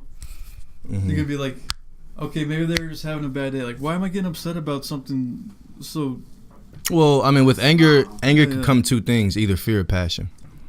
What was that? And I feel like the seed of my anger is passion. So if you think I'm an angry person, it's because I'm very passionate. There's a lot of shit. Well, I'm telling you now, I'm a very angry person. Like, and so the seed of that really is passion. It's a lot of passion I have built up, and I can't release it. And why I can't release it? Just release it. Just release it. Just release it, huh? Just release it, huh? Just It's way harder than what you ever would think. Trust me, man. I think I want to take the jiu-jitsu one of these days. I think sure, you'll enjoy it. For sure. I'm not like, don't get me wrong though, I'm not like a pessimistic person. Like I said, thing about being a realist is that like, you know that at the end of the day everything's gonna be okay, but you cannot ignore what's going on, man. And in the modern day Babylon we in, like I said earlier, man, not everything's good. Actually, majority of the shit is bad. And people are like, man, like since that's the topic of discussion, it got to be something different, you know. Got to be something more than that, and it is. Everybody's right, but the reason why they're right is different. You know, it's like, I don't know, like yes, like I'm agreeing. I'm agreeing with everything is gonna be okay, man, and everything's positive. But that's at the end of the day.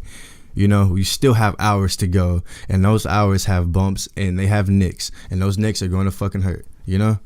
And I can't ignore them, bro. I can't ignore them, man. I cannot.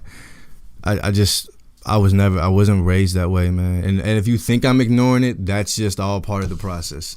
Because it's like... Good, man. Trust me. I got a few things. I think we're about to run out of time here. Yeah. How much time we got? Well, you're good. Whenever it's fine now. It's fine. Oh, we're back in it? Yeah, whenever. What does whenever mean? Like 2 more hours? We can do like 15, man. Let's do it. I still want to chill after this a little bit. Smoke some. Oh, okay. I thought... Well, there was this book I wanted to mention to you. It's called The Outsider. And you can just... I don't know, I'll try to have you on again. You can just read it and check it out.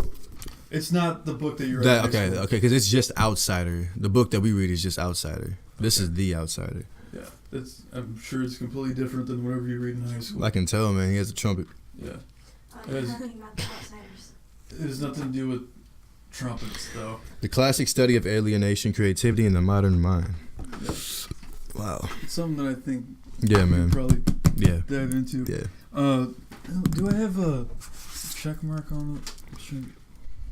Anyway, there's this point in the book where he talks about he's going down a road and it snowed on the road, and the only tracks that are left are the ones behind him, so you can't see anything in front of you, and he has to concentrate without wavering too much or else he'll fall in a ditch. So I think like the idea of and spirit of like being an artist is that you have to sort of not only figure out what track that you're trying to go down, but you have to, once you do find that road or that track that's the right road, you can't make sure that you waver off of it too much. I feel like you're a guy that's got a lot of stuff on his mind, and like maybe that's what meditation is like. A lot of stuff is just something that you don't need to worry about. It sounds good, dude. It sounds like flowers in the garden, man. But I used to be that way, dude. Don't worry about it. Just worry about you, man. No, I'm not saying that. This woman right here, if she's affected differently, I'm affected differently.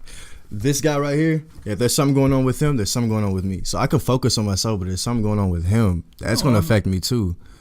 You know, do you get what I mean? It's all about. It's like I feel like we're connected. I really do, but I don't think it's connection to the way we would think. I think whatever effect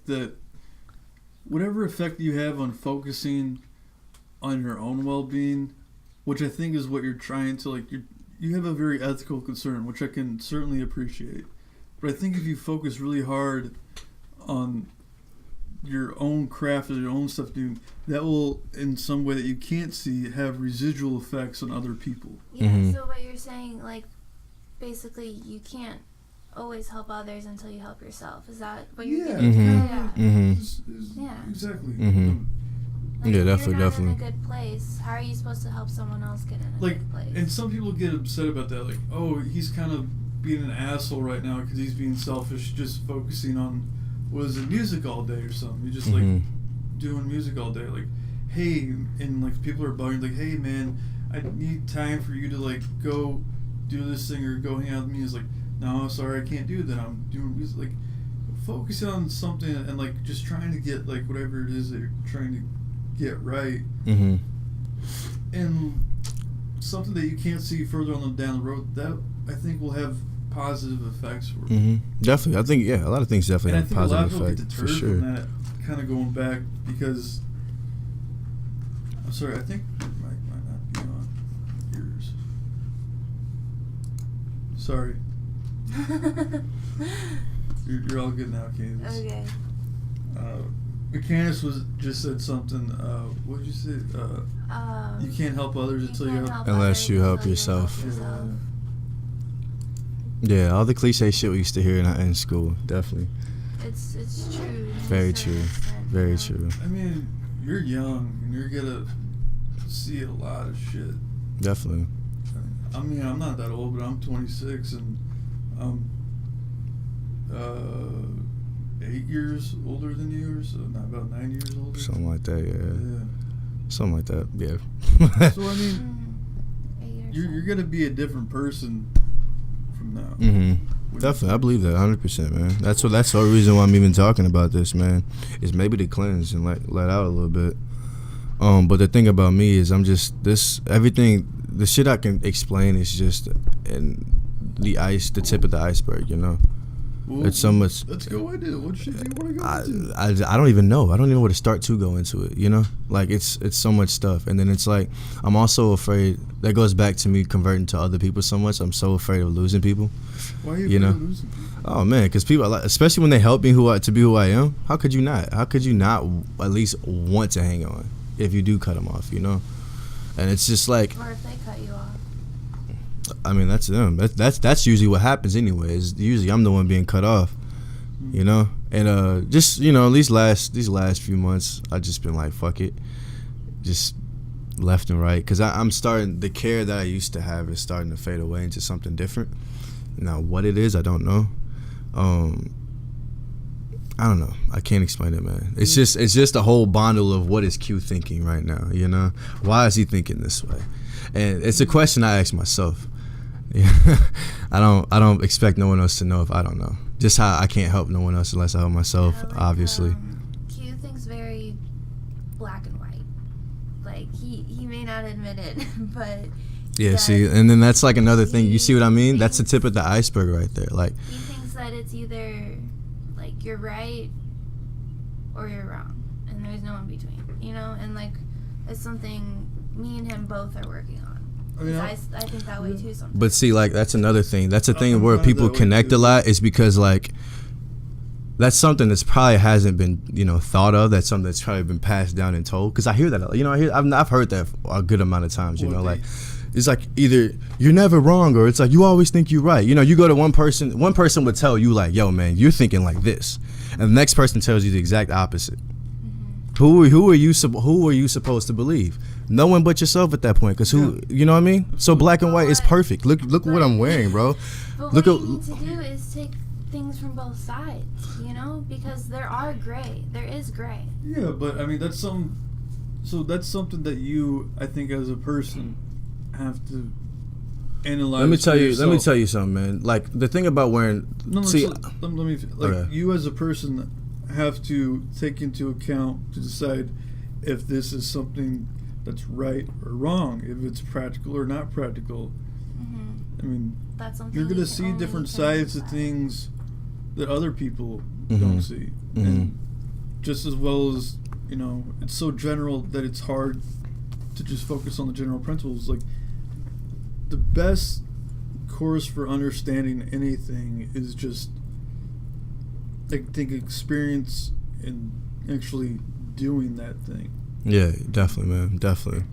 That's gonna afford the best perspective. Crazy thing about me though, man, is you're gonna see me wearing a lot of black, Or you're like, and there's a reason why. Like a black Johnny Cash. Sure, however you want to define that, man. But the thing is, though, I can't be anything like Johnny Cash or anything like Goss or anything like that, because my one thing I'm very into is the polychromatic scale.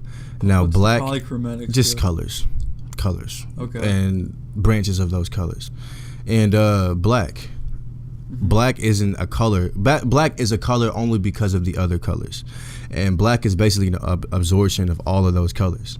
You're looking at me right now. You see brown. Everything is reflecting back except brown, the brown pigment. The point I'm getting to is though, like all of those colors that's being absorbed are all characteristics. You know what I mean? So it's like when you have that perspective, it's like this going from 0, and it's something that's so overly well that it's not good anymore. That's why people label me as black and white. It's because it's so much being known, and there's facts and there's opinions, and people are more comfortable with having their own opinion versus having facts. Like shit I will say isn't shit I want to believe. It's like, and so I don't know. The point I'm getting to, man. You said like in the past. Just no. I'm saying like just like anything. Like for me to say, I don't know, man. Racism still exists. There's a fact, and then there's like, oh, let me pat your back. It's okay. There's something. This is my opinion of it. And everybody's like, oh, welcome and happy. But it's like, dude, there's facts, man. There's shit. There's not even statistics. I'm saying like, if it's still going on, it's still going on. Now people are going to try to weave that into a point where it's like, technically it's not because, Are you just saying like you have a problem with like certain disputes that are going on? What I'm like, saying is as everybody's fusing. My point is people are not. People are they're too into the opinions. They're too into having an own opinion. Yeah, and it's all to be sitting back and hugging each other at the end of the day. Yeah, that's and something I've observed as well. There seems to be like you can't even say something without somebody wanting to debate it. Being like an expert on something. Yeah, man. It's like, but when no experience has been afforded to you and you haven't worked in any realm of what you're talking about, but people just, and that's probably one of the detriments of the internet. It's that people, because they look stuff up on Google, feel as though they have an understanding, but what they really have is just an immediate reference and not a collective context of the whole definitely issue that it encompasses. Yeah, and man. At the end of the day, dude, it's like that's another reason why trust is very hard for me. Like I don't trust. How does that relate to trust? Well, the reason why I say that is because if you know a lot of perspectives, you know how people operate. You know how a lot of people operate. You don't know everything. If you have a lot of perspectives, you know how people operate. You can get a grip. You can empathize how people operate. That doesn't always mean like. Do you get what I mean by that? It's not always like. This person. I don't know. I can't really just explain that, but I'm saying like. By knowing how people operate, it's hard to trust them. And I'm not saying that they're victims. They're victims. So I'm not saying that they're even like. I think that's kind of looking at things just one way, though. Of course, definitely. That's kind of thinking like that you can't have an influence on them. No, not at all, dude, not at all. What I'm saying is, that think by me not, I don't know, by me not, though. By me not trusting them, man, it's like, I guess so, yeah, because it puts a guard on me too. It definitely puts a shell on me. Yeah. Definitely, I see that. And people like, oh, this person's an asshole, and you know what? They very well might be an asshole, but you can go around those assholes and be in a certain way around them that's not kind of buying into their game. You can kind of bypass that. Yeah, definitely, man. Well, on terms with that though, dude, it's just like, yeah, I don't know, breaking the show. I got a challenge for you though. Okay. What's your challenge, Candace? Do you want to freestyle real quick about what we all just like talked about? Absolutely not. Okay. Absolutely that not. would seem that would probably take He's like gonna do a it. couple hours, and that sounds Oh, no. arduous. He can No, do it's it. it's not nothing that's hard. I'm just not gonna do it. He doesn't like to I spit freestyle, a see, that's that. Man, can we get into Yeah, personal definition? Like, do you know what I mean by that? Like, people trying to define you. Sure. Do you under like? Okay, I have a question for you, man. Like, this goes back to the whole trust thing, right? And in the perspective of how someone sees you, right? I'm trying to figure out how I can get to this without being offensive. Fucking say whatever you want. Nah, I'm not going to do that. I'm Definitely not gonna get offended. Let's just, how about we don't then? No, go. I mean, you're always said. Yeah, I don't know, man. It's just one thing that has always gotten to me, man. And this is the reason why. Just it's something you got to work through right now. Let's Yeah, let's this tackle is it. look something on. about me is I'm a very introverted person. I don't like. I'm not gonna say I don't like. Yeah, I a lot don't. of people If are I can introverted. avoid a conversation with someone, I'm going to. Mm-hmm. If I can avoid opening up to someone, I'm going to. Okay. And yeah, I'm all I'm doing right now is spilling out flaws, man. And it's like the reason why is because the people that I've met and still meet don't use, like, the way they know you, they don't use that for a good way. They never do. And what, like, it's not something that's like, oh, the whole world is like this. I think it's just something, I think it's me, honestly. I think it's the attraction of how I portray myself. Because there's no way in hell, there's no way that I get all of these people who are just here just to be against me and just to distrust, you know? It has to be something I'm doing. It has to be. So, like, I'm getting in, like, that, yeah. No, Well, I it's think always a any- thought until you see something, you know? anytime, like you, It's always a thought until you see something. It's- Like for instance, every time I'm about to sing you that real quick, right? In a sense, it's just a statement. If you say something, considering the fact she doesn't know you, if you say something, her first instinct is to see what you're saying that's right. okay, but Listen, Wait, what? check it out. Look, from a perspective, everything you say that she says, so considering the fact you don't Okay. know who he is, you're gonna That's find what out you're everything saying. you do right. Considering the fact that she knows me, she's gonna find out every nick. Mm-hmm. Do you understand that? So now you're at a point now. I just, that's something I just don't worry about. I just try to focus on, like, whatever Well, thing I'm having. can I ask you a like, I'm just question? talking- Do you live here with anyone? Yeah. Who? My grandparents. Oh, grandparents. Okay, see, that's perfect. That's absolutely perfect. That's perfect. That's good. Okay. Now me, It's I'm not surrounded really by a perfect. lot I'd of rather be people. living on my I'm own. surrounded by a lot of people I've met last year and the year before last. They give what? You know what I mean? Like, and No, then I'm sorry, I just didn't hear you. I haven't heard like you. I used to be surrounded by a lot of people that I've met like last year, the year before last, and now I kind of come back Give it around for people last, who've known what's- me what's that? the year before last, like people I've just Like, recently met. Just recently met. So, or just People recently you started hang out chilling with, with. like people I've grown up with. I didn't start chilling with them until like about a year or two ago, right? Uh-huh. Now these people are starting to know me, Yeah. you know, That's and the thing, you that's know, what I was trying it's to like get my at. parents. I go to my parents, and my parents aren't afraid to tell me nothing. The one thing they always tell me is like, "Yo, you have value," and I go around these same people, and it's like I'm literally a crack of dirt, dog. Like it's like I'm worth absolutely nothing. And now the inspiration comes in as You just gotta like focus on like whatever good relationships you have right now. and that's what I was gonna get to. I didn't know how to word that. So that's what I'm saying. Like I don't know. just disregard the bullshit and focus on. And then that leads to my other flaw, which is having because some people need to be cut off, dude. And it's like it goes back. And some people, yeah, they do, man. You can't let that shit always drag you down on your mind because it's going to. Well, okay, let me tell you another thing about me. Me saying this is just stuff I'm letting out. It's nothing that brings me down or anything. It's Okay. like it's just me shouting out the opinion. It's like the this, man. popcorn's gone.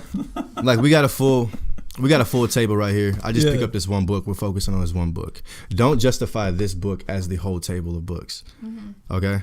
That's something that a lot of people do. And so like So I basically, what he's saying is not the whole gist of it. yeah, this is just something that's a It's just recent one little thing. this is one page of this whole entire book that we're talking about. And so what I mean by that is like a lot. What I'm saying is like I'm spilling out a lot of my flaws and a lot of things that are seen as wrong. Correct. So these are just the flaws. You know, these are just shit I'm trying to clear up. Figure out who, and I can figure out who you are by the way you attack my flaws. You know, I can see how you are by the way you're like, oh, you know, the way you persuade and criticize the flaws. I can tell who you are that way. So that's another reason why I always present myself as a fuck up. And it's because, or not like a fuck up, but just someone who is just not really for the majority of people. Like, if we were to talk about something, 4 of those people out of 6 are going to be like, dude, you're wrong. And what I do is, I'm not misleading, but what I do is I bring out the flaws in me and see how they attack those flaws.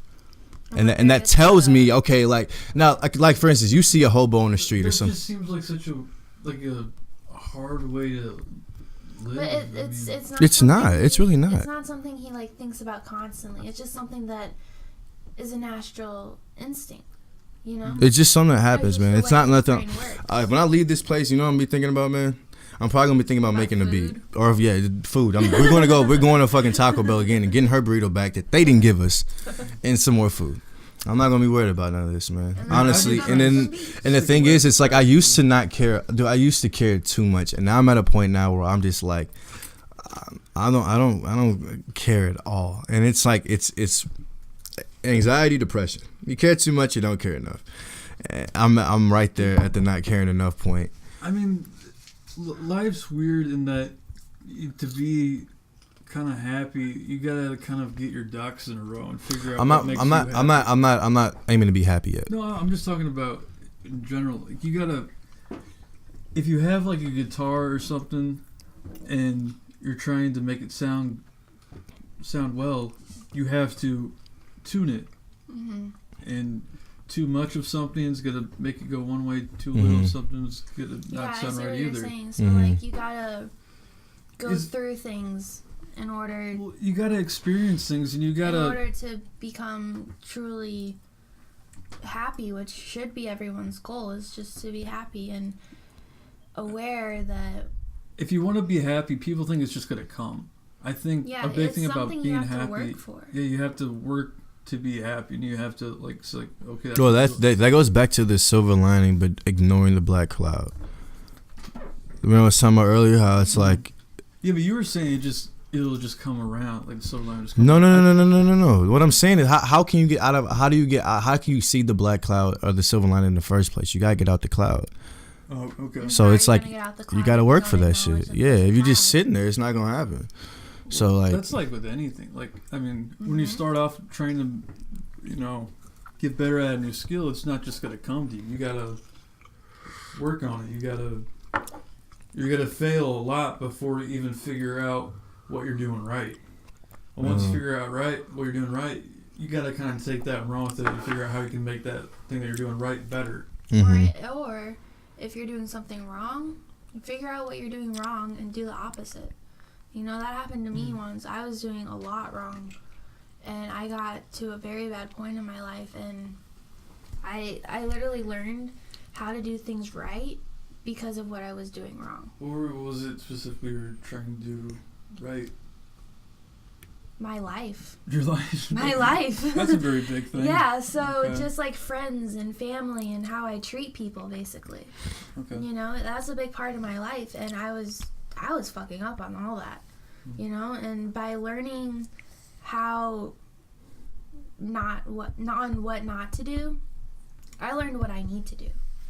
Oh, that's interesting. Yeah, I think that's something that I've experienced as well. Yeah. Sorry. No, I'm just listening, man. Just listening. I like how you two can really relate. That's really cool. I don't search for that. I don't know. I kind of just say what I have to say. It's like there's always one person in the room that's like, I get you, bro. Yeah, hell yeah. And then it's like this, so it's like a lot of people have fans. I have supporters. So out of the 20,000 people that'd be like, so-and-so, there's 20 people, they see him and then that's it. It's like, oh, there he is. But with me, I'm connecting with my people. I don't want no damn 100 million people screaming my name and then, they meet me and they're like, who are you? My people are gonna know who I am. That's why I'm very into keeping my value low, or keeping my personal shit low, because it's like I don't want too many people really being able to relate in the first place. Because after a while, I think if you keep on that track of just trying to be genuine and authentic, I think it'll rub off in other areas of your life. Yeah. Mm. And I think you won't. And don't get so bogged down with the idea that, I like that way you're going, where you're like, I'm trying to like focus on this idea of supporters and people that are for this idea. But I like Lady Gaga a lot, and she's popular as shit. Mm-hmm. But Lady Gaga is a subliminal woman too, though. You gotta watch out for her. She's man. still got like, I can feel like a sense of connection whenever I listen to her music. See, that's what I've been like trying to get and don't so go for the idea You're of so trying to be infatuated authentic, but don't feel discouraged if people like what you're saying. You know what I mean? So go on the track of trying to like be authentic and gain supporters and connect with people, but don't be discouraged. No. See, my point is that's what I want. I don't want to be packing out Chaffetz Arena, because then I don't know. But if that happens, just let it happen. Well, yeah, of course. That's all you can do. That means the road I was going on, is what it's built from my road, and my road was trying to find supporters. Mm-hmm. So I have the Chaffetz Arena packed out with supporters, not fans. Mm-hmm. Now you got people who are blowing up in 2 years that's trying to get fans. Those people are gonna forget about them, But what's eventually is gonna happen is what I'm trying to say is that you're gonna have supporters, but eventually you might just have fans, and that's something you can really control. But as long as you have those good supporters, who cares if you have fans? I'm not tripping off that. I think everybody thinks I'm worried about that. I'm not worried about that. Okay, good. I'm not worried about that at all. That's gonna happen, but my I think you're trying to say too many things. No, it's so simple. What I'm trying to say is, listen. What I'm trying to say is, my focus is supporters. Yeah. It's not fans. That's all I'm trying to say. I can appreciate that. That's all. That's it. That's literally it. Okay. All I want. All I want is just fans, man, or supporters. Right. People I can, if I can just, it's not gonna be everyone I'll be able to do that to if I have that many supporters. But if I can just jump in the crowd, and I gotta worry about getting my chain taken, or if I'm not gonna wear a chain, I'm just saying, or get my clothes ripped off. Those are fans. Yeah. Those people are materialistic people that see what you want and they want that. Mm-hmm. If I can go around my supporters and have $100 million just stacked up there and they're trying to figure out who I am, that's what I want. How are you gonna know who your fans are from your supporters, though? Well, but my thing is this though, that's my goal though, because they're gonna that's where the authentic part comes in. There, you trust me, it's not something you can explain. It's something you're gonna know. I'm telling you straight up, it's not even nothing that you're gonna logically be able to explain on this camera. It's something you know. If you see it, you're gonna know. I think it's gonna take quite a bit of time to go into that. Probably. But I'm saying, like, right now at this point, it's like if a fan came in here right now and a supporter came in here, I would you wouldn't even see me. I wouldn't even acknowledge the fan. Q, why ain't you? I'm not. That's a fan. That's what I'm saying. I could pull out those flaws too. I rap about my flaws on my songs. And the first thing someone says is, hey, I see you getting big out here. Okay. Or how about this? Hey, man, the way you said that shit in that one song, man, really touched my soul, but my mom listened to it. That's actually helping her with this and this and this. Support it. Someone sees me and they start screaming, that's a fan. I don't give a shit what anybody says. That's a fan. I'm not saying don't do it. I don't care. But don't expect me to value you as if you are a supporter. That's not how I'm going to operate. Well, yeah, we kind of timed out. Yeah, I was just thinking about that. No, I'm just saying, I got to pee. And I'm trying to smoke. Yeah. So. All right. So I'm going to do that real quick. Is there anything you want to plug real quick? Put it up, anything like that? Like a new album, anything like that? If you want, man, you can play. Was there so you got that coalition thing that you were talking about? Anything going on? Anything I want to. Any of your supporters you want? I am honestly in search of mentors right now, mentors and motivational speakers. So if there's anyone out there that wants to help Coalition establish that, please contact the guy talking to us or talk to me. Instagram at Q_Houston314, Facebook Q Houston. That's all I have. I don't have anything Alright. else. It's all good. So yeah, I'm very open to conversations. Just don't message me on no stupid shit. That's about it. Don't message him on no stupid shit. Yeah, on no stupid shit. Don't put no Cam- viruses on my Cam's messages. got that eye candy thing. Do you want to? Oh yeah, I Is candy there like a place where they can get you? underscore moments on Instagram Alright. and I candy moments on Facebook. Alright. Do you guys want to talk about anything? Mm-mm. My SD card is actually full right now. It's on 0 minutes. So Okay. right now. Also, Cool. we might have. It just because it was on 1 Okay. minute and now it's on 0. Cool, so- cool. Awesome.